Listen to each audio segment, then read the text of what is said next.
So hey Luke, hope you're doing well. This is the little video that I said I would do just on my projects, just so you can get an idea of what I've done, especially since I'm in FL Studios. So um, yeah, I'll just start off with the first track, Thunder. Um, yeah, it does look like a mess, but it is organized chaos, as you might call it. Let me just get rid of this. So the mix is probably just going to live down here at the bottom for the time being. I guess we'll start off with the drums. Um, it's all laid out top to bottom as I've been doing it in Pro Tools. So drums, then all the organic elements, so any recorded or pianos, guitars, violins, etc. Um, and then I've got the vocal chops in the middle, and then it's followed by all the MIDI and synthesizers. And right under that is all the effects, and they all each have their own lane. But FL does a weird thing where like each lane doesn't correspond to a mixer channel. But anyway, so the kicks for this, the actual drums, um, was quite unique because I will struggle with this initially. I had like three variations of these, and I wasn't really sure what I was doing. But they all they're all okay. But the thing is, it didn't sound like the sort of Martin Garrix sound that I was trying to go for. So it's just a typical kick. Um, Again, with a pretty hardcore EQ boost, bumping up the low end, taking out that 500 kind of hertz, and then boosting certain frequencies that I believed were good. That I wanted the transient to actually hit, because without it, it wasn't as clicky. So just a little punch to actually make the kicks stand out from the mix. I actually, just before we go on, I don't have any audio, so I really can't hear what's going on. But anyway, after that, I've got a decapitator. Just with a bit of crunch again, just to accentuate that little top end note, and again just to make it punch out through the mix a bit more. Right after that is a clap, and this whole kick is essentially one big layer with a bunch of different instruments. So yeah, clap with a high pass, and also there is a another drop. I call it the drop rides, but the rides is two of them together. So they both go into a bus, and again, just some not much corrective EQ, but just getting rid of any low end that was maybe present. And then this is something that was a bit weird. I kind of took this idea from a video, but it was this sort of like panning kind of crash, and it's very subtle. And you can if you listen to it really well, you can hear it, but it's just in the background again, just to give it a bit of movement. And then a kind of it's very like a techno kind of style hat. Again, that just gives a bit of movement. And again, it's almost like me creating my own little drum loops going underneath the main kick. And below that, again, more claps. I think there's a stadium clap, and then just another harsher clap, and they both go into the bus, again being EQ'd. Anything that usually has, I believe I had an EQ or a filter going on here. That's why I got this subgroup. But altogether, they sound pretty good in my opinion. There's a few things that I don't like about it. Mainly, sometimes the hat kind of sticks out. Sometimes the snare kind of the hi hats and the claps kind of stick out several times, but it works. And then the final part is kind of these drum loops, which don't really work with this genre, but What I've found listening to some modern garage tracks is that it's not usually the case. You don't have to be genre specific to add any sort of elements in. It's just sort of whatever you think is works, and if it kind of fits a track in its own sense, just use it. But yeah, it's one of those drums. And then I've in the second part of the drop, there is another loop on top of it. It's a bit separate and it sounds a bit different, but together they sound like.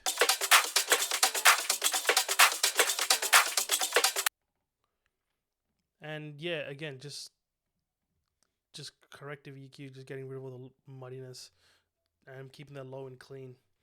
And then these all go to the drum bus, which has the SSL bus, fast attack, fast release, and then of course standard clip. And then I have a filter here, which is that kind of filtered sound in this this section here, which is this filter right here. It's being automated, so by itself it sounds like this.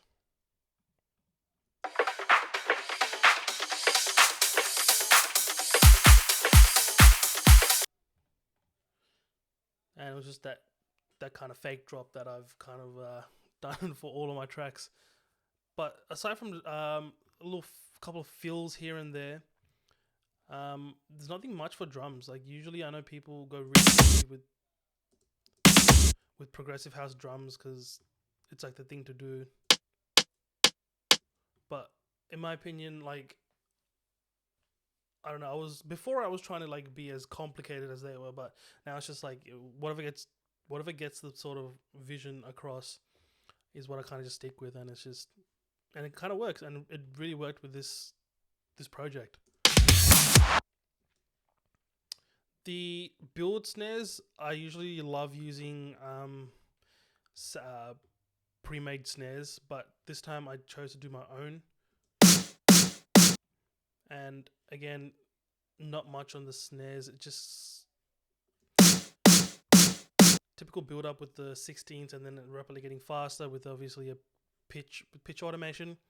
And I got this new plugin called Endless Smile, which is basically a reverb and stereo and a bunch of other random effects built into one with one knob. And you've got kind of a dial here which you can sort of set like how extreme do you want the reverbs and the delays to sort of go off. So it kind of helped sort of condense the mix into mono towards the middle for certain elements like the snares and the synths and stuff, and then sort of get a bit of reverb to wash it out as it got towards the climax. So it's a pretty cool effect. It's very subtle, but it definitely does help build a lot of momentum and suspense. So it sort of sounds like this with the snares by itself.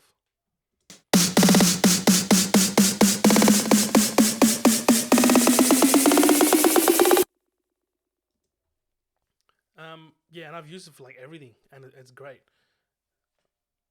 It just minimizes me using like 20 other different lanes and other plugins on the one mixer channel just to get one point across. And then after that is the pianos, and I've talked about this in my exegesis, but basically the pianos, just using this piano synth called Monster Piano, free piano plugin. It is a VST, so I can't use on Pro Tools, but it goes on reverb, delays, choruses, distortion, and it's got some good controls and a plethora of presets, which is great. But I usually stick with this default one because it sounds amazing. And in terms of cleaning anything up, it's just EQ, and then one of them has the same EQ and a sidechain because that piano was in the drop, so I wanted to sidechain it. That's literally it, and it sounds great, and it's like my go-to piano plugin at the moment. Very much like you said, Luke, I added some vocals. Not really vocals, but kind of just vocal chops, and nothing crazy as well. It's just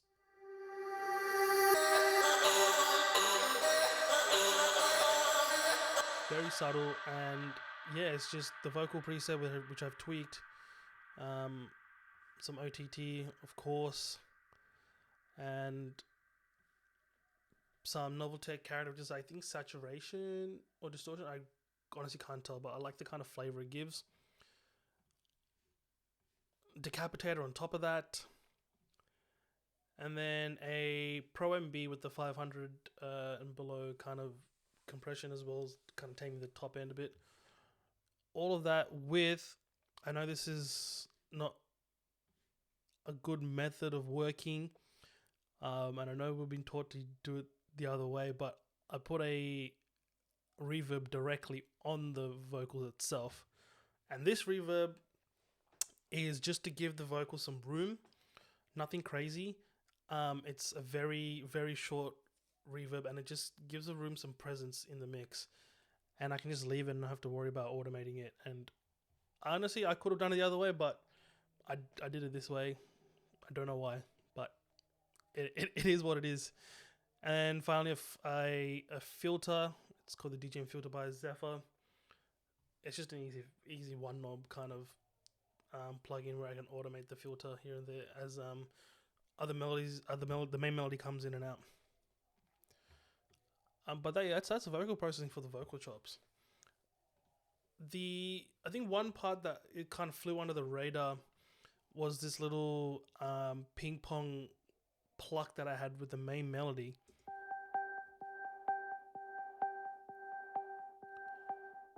As you can see, it's like moving left and right, and then as we get towards the actual melody playing up, the panning kind of stops, the filter kind of drops, everything kind of drops, and it's sort of almost like it's stopping and coming into the middle. So something like this.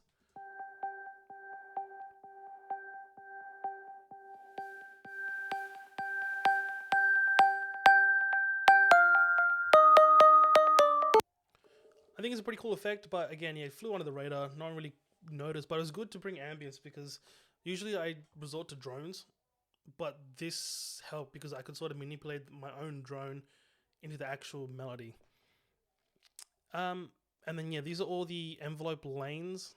These are called the envelopes for just this melody bit, and I've kind of organized it so everything corresponds with everything above it.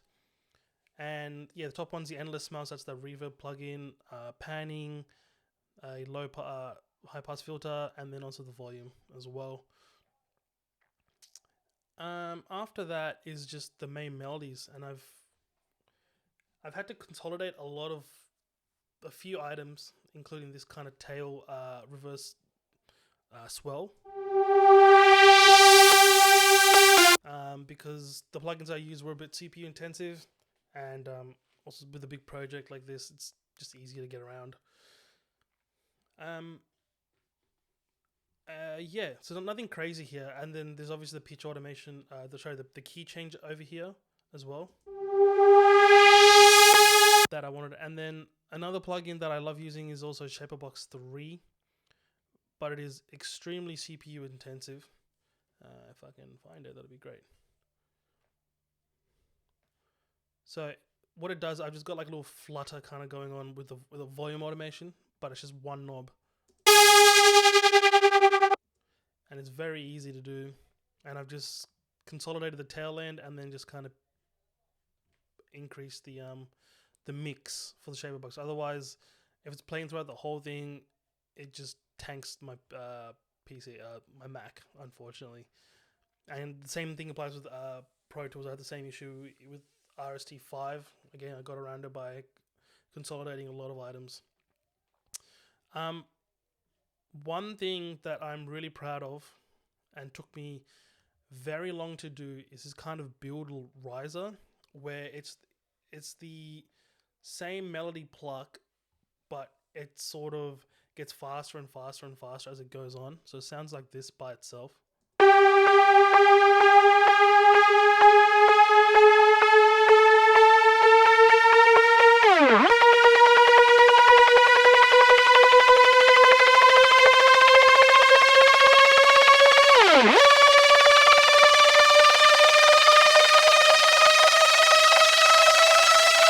You get the idea. But This alone took me about 3 days to do, trying to figure out, trying to scour the internet. But I found this one TikTok from this guy who was talking about FL Studios having scripts, and it's essentially you can write code into FL to get you to do things. And over here, oh, I haven't deleted it. I think this was it. Yeah, this one. So, looking at the MIDI, you can sort of see it gets smaller and smaller and smaller as it goes on to the end. And all it was, I'll quickly just make a random plug in here, is just going into FL. Now my screens are a bit cooked, but I can run literal scripts on here, and what it was called was a tempo transition. I can sort of increase where it starts, where it ends, and the duration, and it is an insane find because I've had a lot of tracks use this, and it's just been great to being able to actually just put it into my own track. Yeah, I think that's the most of it in terms of crazy complex kind of things, aside from the actual drop itself with the melody and the bass and the chords. The first part actually has this guitar loop that I really liked, decided to keep. I thought it was nice. And then a lot of the backbone of that song, the character of the song, actually comes from these drones.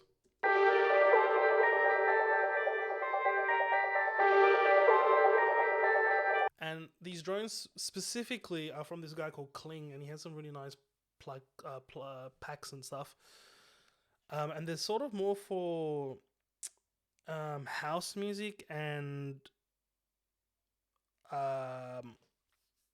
bass house and kind of that kind of dark kind of genre that a lot of tracks you hear from Stanton Records are. But I really like the sound of this, and they're originally in D minor, and I've just pitched this up a bit to kind of fit with my track in G minor, and it sounds great and it works, and it's just good. And the rest are just effects, standard effects. Something, yeah, sweeps up and down. Little tonal rises like this.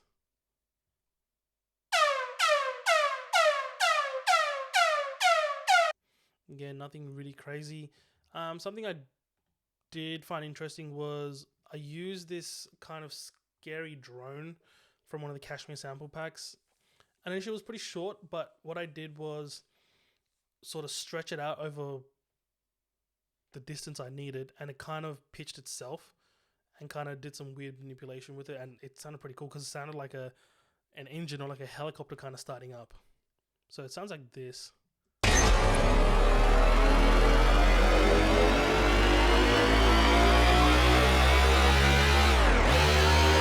And obviously it keeps going. I've got my little pitch automation to sort of fit in with the other riser I have to kind of give it a bit of a stop and start kind of go. But yeah, that's literally everything. It's very simple, and I know a lot of tracks, especially in this genre, are extremely complicated, and people love to put as many layers as they want just to fill it out. But I think this is a pretty cohesive mix, and it sounds good on its own like this. So I'm honestly pretty happy with it. Okay, next track is my Big Room House track. This one, again, not complicated at all. It does sound complicated listening back to it, but it was a very fun project to work on, especially because it's kind of different kind of style of Big Room that I don't usually make because I was too scared of doing it. But I love this kind of genre, and it was specifically kind of made by this one guy called Respawn, and it's pretty underrated artist in my opinion. But I guess we'll start off with the drums as always. Again, everything's routed the drum bus, same processing, mix bus, compression, and obviously soft clipping. Fast attack, fast release is my go-to. So I'm talking about this first kick, the kick one bus, and it just has an OTT on it. Go figure. So, like I said in my report, the kick one I made myself, um, and it's a bit of a combination of three things. It first starts out with this kind of punchy kick, which is from Kashmir's sound bank as well. It's a big rim kick, and I've just shortened the tail to look like this. And by itself, it sounds like this.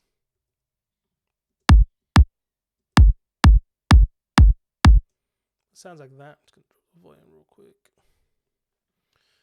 Sounds okay. And that is just this. And I've done a bit of EQing just to scoop out that little mid frequency I didn't like. And then where the low end and all the punch comes from is this. I've called it the drop bass. I should have called it the kick bass or something. But essentially, it is just a MIDI with a kind of progressive bass line that actually kind of works with the bass line of the track. And the mid bass is obviously by Serum because, you know, like I said in my report, I bought it, I'm using it, and it's just an insane plugin. And then I've used Flex, which is a plugin from FL, and I've got some really cool stuff, and it's just a sub bass with a insane amount of compression from the actual synth itself. Some harmonics, and I think that's to do with the envelope, and it just sounded right, and I've just left it as is. These two by themselves sound like this.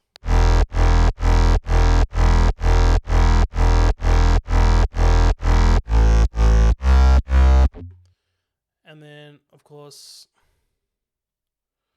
together with the kick,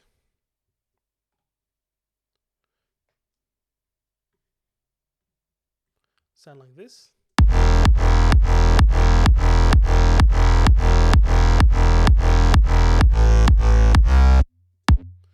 And the OTT is there to just kind of glue all these together and then sort of bring its own kind of flavor into it as well.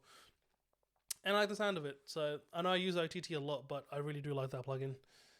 Mainly for sound design, and is not used in my master bus or anything crazy complex. It's mainly for like sound designing, synths, some trashy vocals, and kick drums in this sense. The rest of the drums, very, very, very simple. Very stadium clap with a ride, and this sort of percussion kind of tone, which is very prominent with a lot of tracks in this genre, especially tracks that were put out on revealed recordings. It's sort of like a Dutch kind of drum. It sounds weird by itself, but with the kick with it, adds a bit of groove and a bit of movement, which is great. For this track, I did use a snare build sample because I like the kind of combination of the two snares coming in from the sample, and it sounded great and it kind of works. So I left it as is. The little fills here and there are all from Kashmir's sample bank, and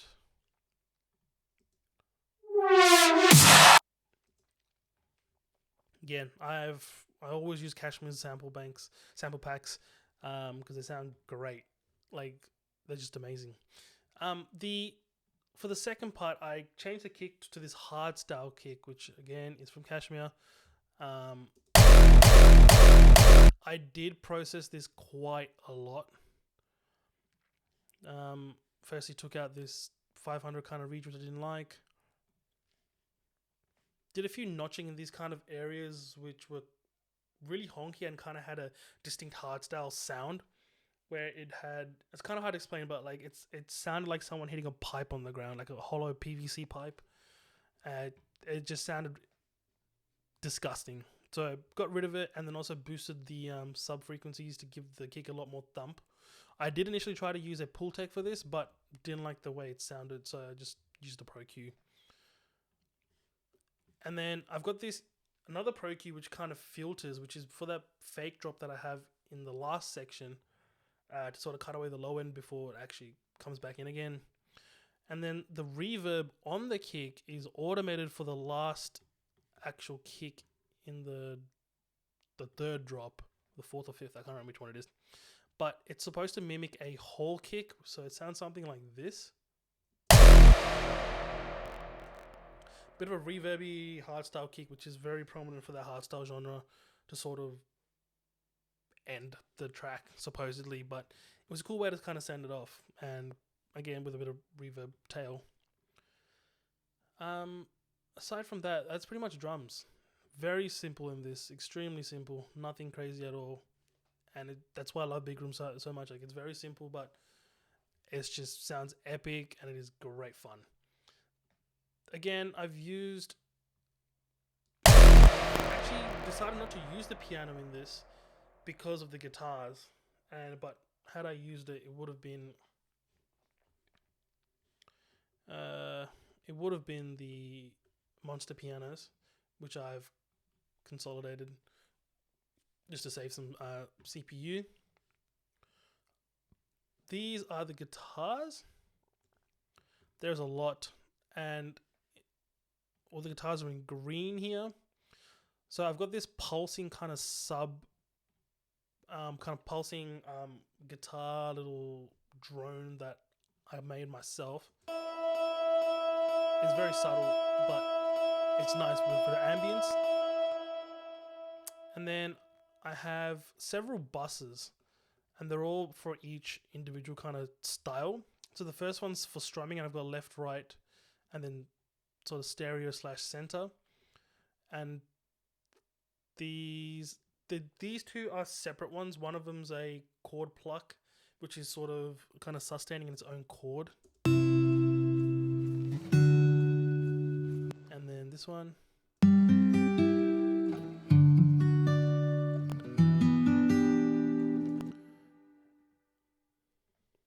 And then I have the muted strum, which is kind of like the rhythm going underneath.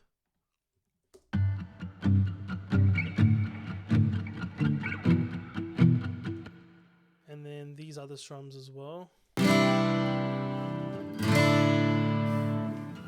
These essentially replaced the piano, and it was kind of clashing, so I got rid of the piano completely. So altogether, they all sound like this.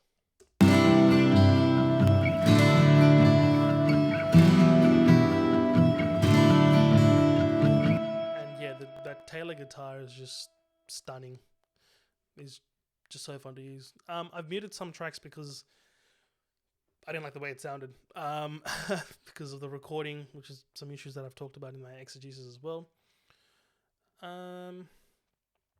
Melody, all standard, simple stuff. Nothing extremely crazy. And again, I've consolidated a few chords and bass lines and melodies just to save up on some CPU, because again, like I said in my exegesis, I have used a lot of serum. Like almost every one of these is a serum patch, which is just crazy. The drop is of two parts, almost like a call and response is what we call it in the EDM scene, but I guess it's pretty prominent with other genres as well. But obviously you can hear the two parts, A and B, kind of complement each other, and there is a lot of effects going on here and there. So instead of a dedicated reverb for most parts where I like to sort of accentuate the end of a section, I've just used that plugin called Endless Smile again, it's just one plugin that does delay, reverb, and a bunch of other stuff, and it was just easy to use, and it sounds great. Use that mainly. But another thing I've done is also used a little plate and automated the send knob here with a peak controller. So what it does, it's essentially like a compressor, but it works on, essentially it's a compressor, but it's not as taxing as a compressor because it's just looking at the incoming signal and kind of ducking it in that sense. And it doesn't provide any compression. It's straight volume automation, and there's no colors, no coloring in it. But this is what it looks like when it's played.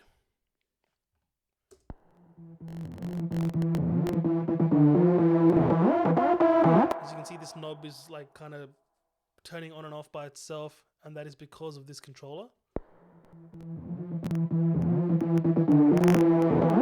This is a technique I picked up from an artist called Brooks, and he loves to do this on his lead melodies, just to give the melody a bit more breathing room before the reverb kind of kicks in, kind of swells over everything. And something that I've just done on pretty much every track ever since. Another part, something that I really struggled with this project is the tempo change. Because it's changing, everything else kind of changes lengths and pitches and stuff, because this is how FL works, and it's a bit weird, I do admit.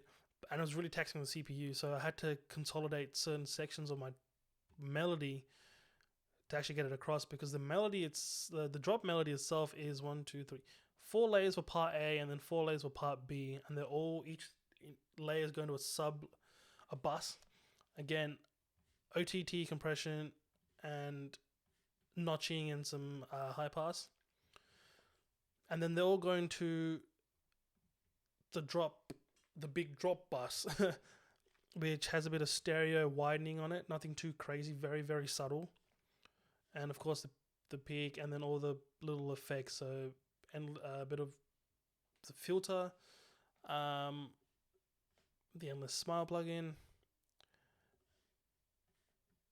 sidechaining, and Shaperbox 3 again, which I used in the end for this kind of tape stop effect over here. I do apologize if the sound's really crackly, because my CPU is just tanking. That's something I need to fix. I do apologize. It sounds good in the in the print, so that's okay. And yes, that's the melody and kind of cool stuff there. Oh, I've also layered the drop with this white noise, just to give a bit of, just to fill in all the little gaps and stuff that everything else might have missed. And then the second part of the drop has this kind of Hoover effect, which I've pitched as well.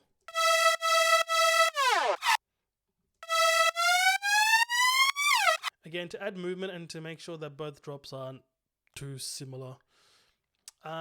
Yeah, so the biggest issue I had with this was the vocals. I've muted all of these because they sound not good, and I really struggle with melodyning.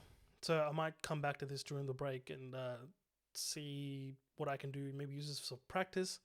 But the main melody is literally just off TikTok. Like, I'm going to be completely honest. And there was quite a bit of processing going on with it. Close in your arms, can't get away. It already sounded pretty decent. Close in your... But corrective EQ. Oh, I hope this opens. RVox for some harmonic saturation and compression at the same time. De-essing. Silk vocals for attenuating harsh frequencies. It's like a budget soothe. It works well.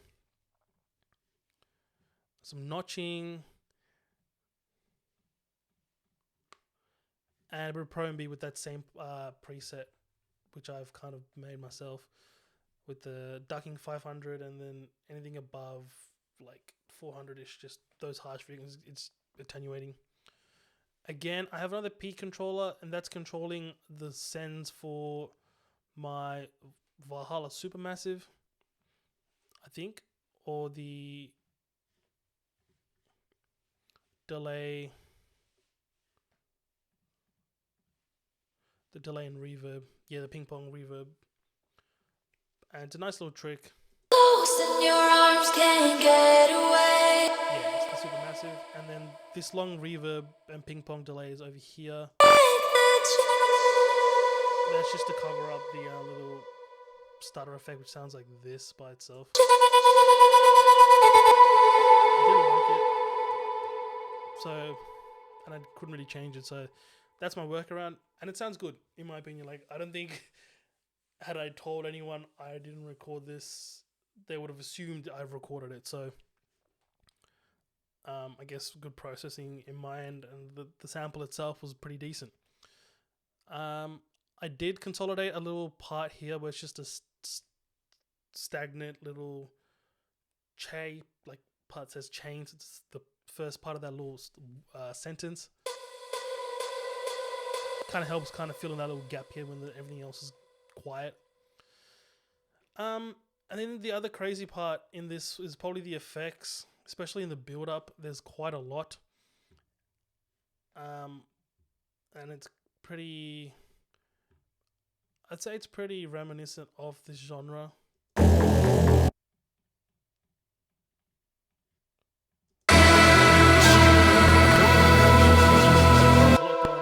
Of course, all these rises here.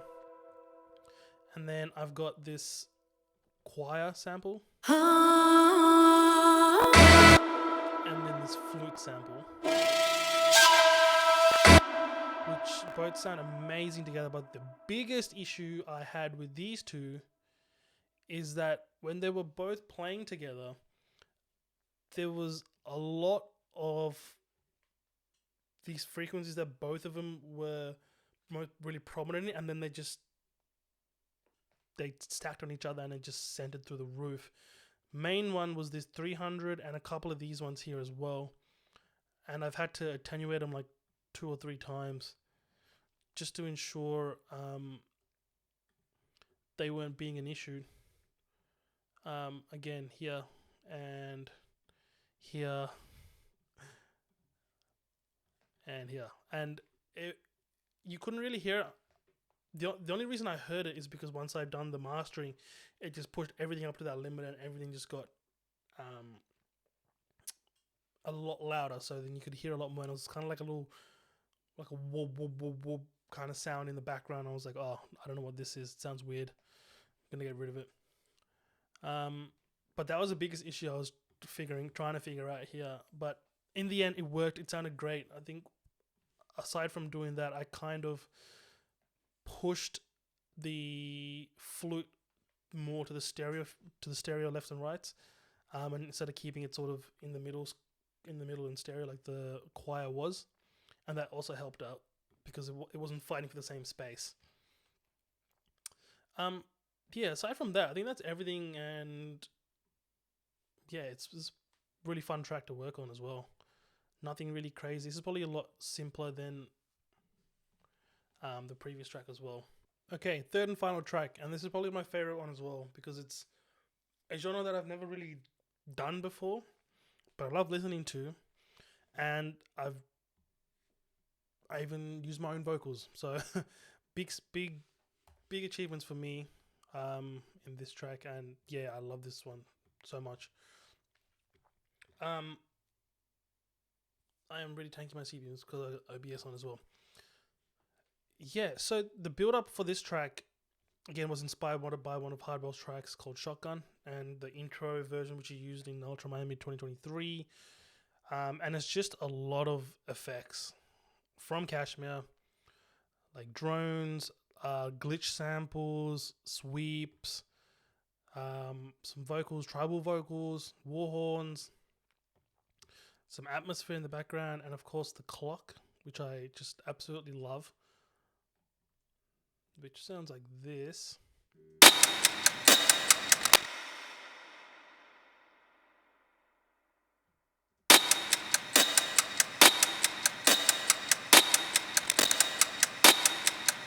Each individual one is obviously going to this bus where I have, of course, EQ, the Endless Smile plugin, of course, and a bit of reverb on the sub bus. Yes, I know it's not good to do it, but I did it and it sounds okay. In practice, it probably wasn't the best idea, but I was tanking a lot of CPU, so I didn't want to open up another mixer channel and take up more CPU space. The most of the actual melody was just pretty much this.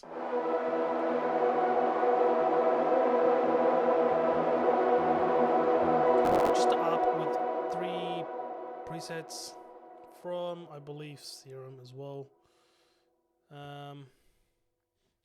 Yeah, and they're all from the Ollie James sample pack as well. Some great big room techno stuff in there. And I've got a bit of a room reverb. Just for some body and some room itself. And some supermassive for, of course, the crazy reverb delay kind of thing that it gives, with a bit of little plate as well. And together, yeah, they sound great. Again, running some high pass, OTT, of course, decapitator, more high pass, some notching, stereo shaper to get the sounds a lot wider and bigger, and of course for some effects, endless smile, the filter, and the P control controlling the sends for reverb. So I didn't do too much in sense of processing on this. It's mainly just getting rid of stuff I don't like and bringing a bit of grunginess to it. And overall, it sounded great melody. To accompany this was the Respace. I struggled with it a bit because didn't have enough low end as much as I liked, but it kind of worked with the track to sort of not steal the spotlight from the drop. This sample here, where it's kind of does this kind of transforming bass.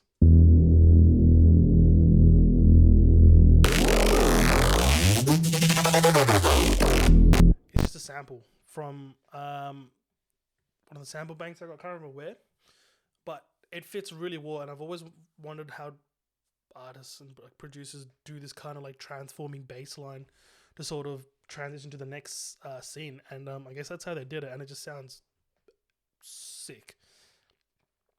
The key elements in this track, my favorite parts, is definitely this first drop melody, and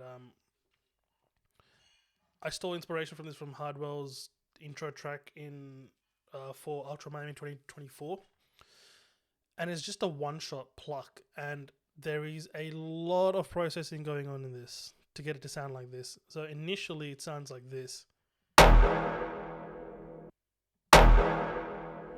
Sounds okay, but then get all the effects and it sounds like this. A lot louder, a lot grungier, a lot more presence. And again, same process. High pass, OTT, decapitator, doing quite a lot.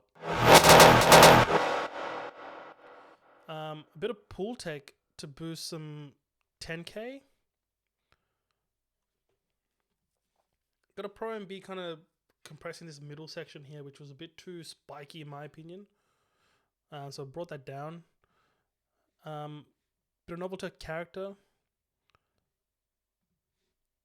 Bit more EQ, sort of get rid of some more muddiness from all the processing above, and sort of roll off some of the high frequencies as it was getting too harsh.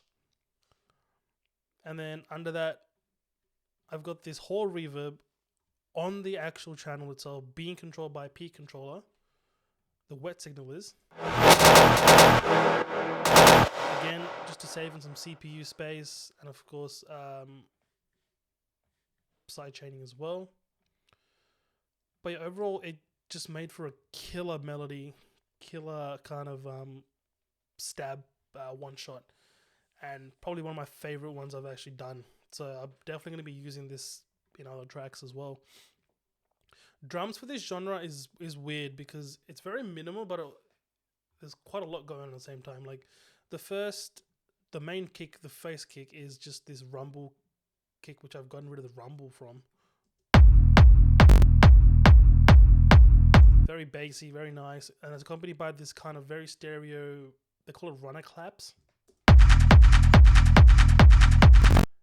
And then, of course, the offbeat hats with a bit more of those runner claps kind of perks.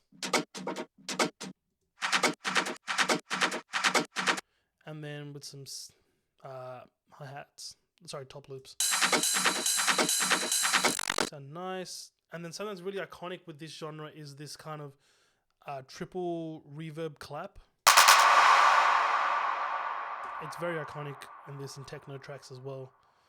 And then just to make sure the third kind of section for this for all drops wasn't too stagnant, I added another little hat just in this little section here where it's kind of empty, where it's sort of governed by the main kick, but also with everything else, this whole section seemed pretty empty. So I decided to cut this whole loop and then just keep the parts I wanted.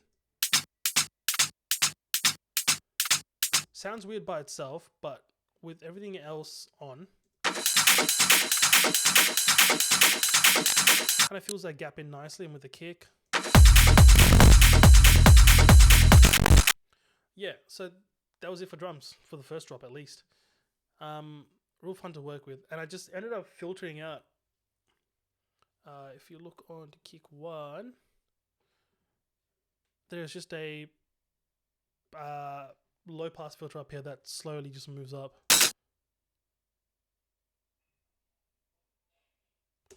Wrong one. Not that, this one. That one's turned off for a reason.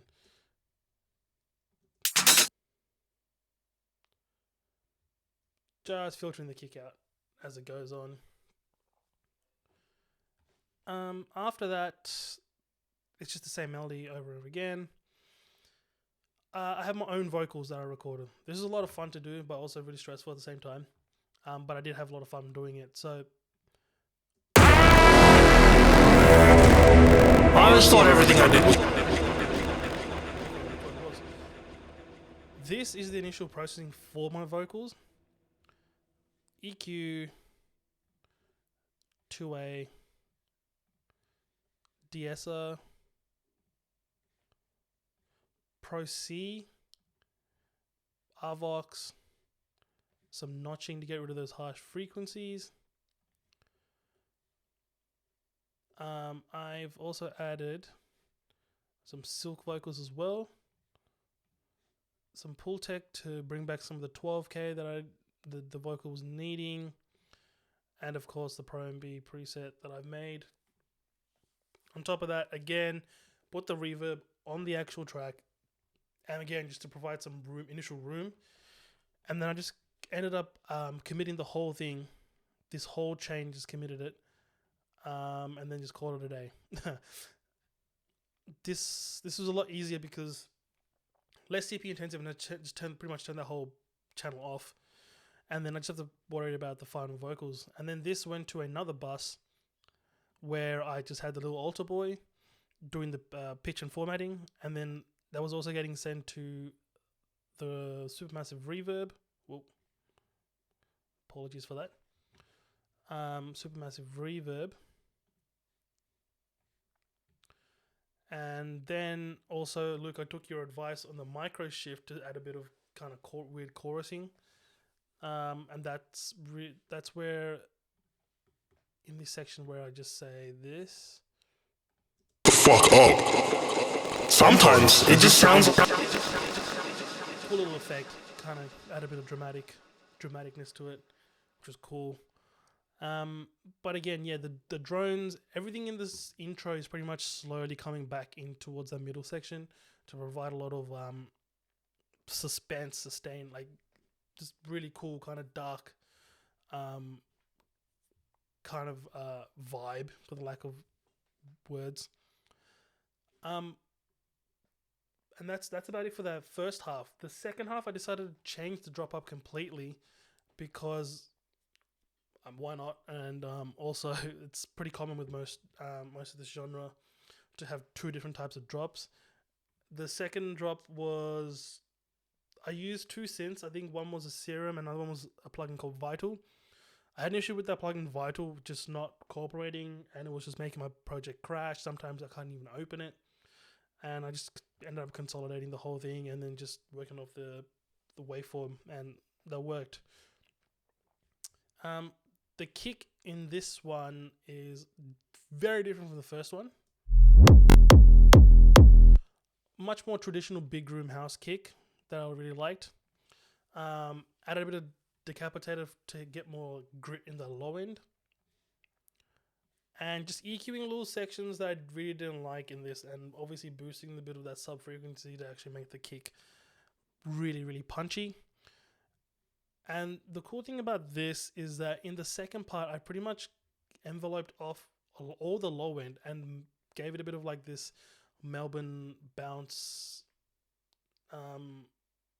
gritty kind of sub. So it's got a bit of like an in and out movement,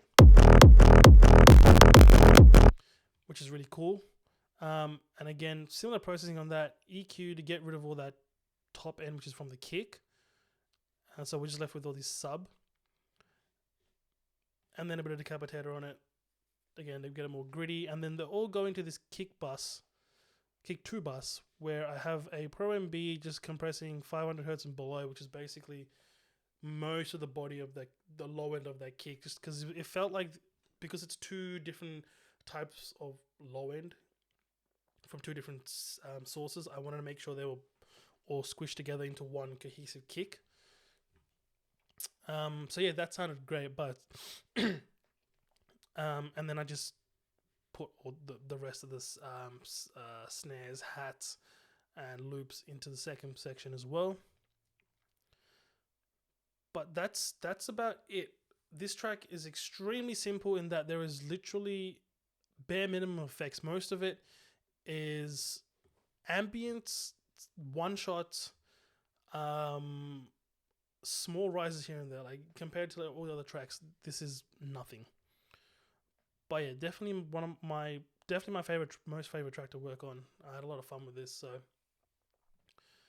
yeah, well, I hope it is probably a bit long, but I wanted to make sure everything in my head was either on the exegesis or in this video, and you sort of understood why I did things and where things went wrong and how I sort of got around it. But yeah, that is it. I hope this is adequate. But yeah, again, thank you for the past couple of years, for everything I've learnt. Being able to put it into this has been a blessing, and yeah, I've had so much fun. So yeah, I hope to see you around, Luke, and yeah, thank you again.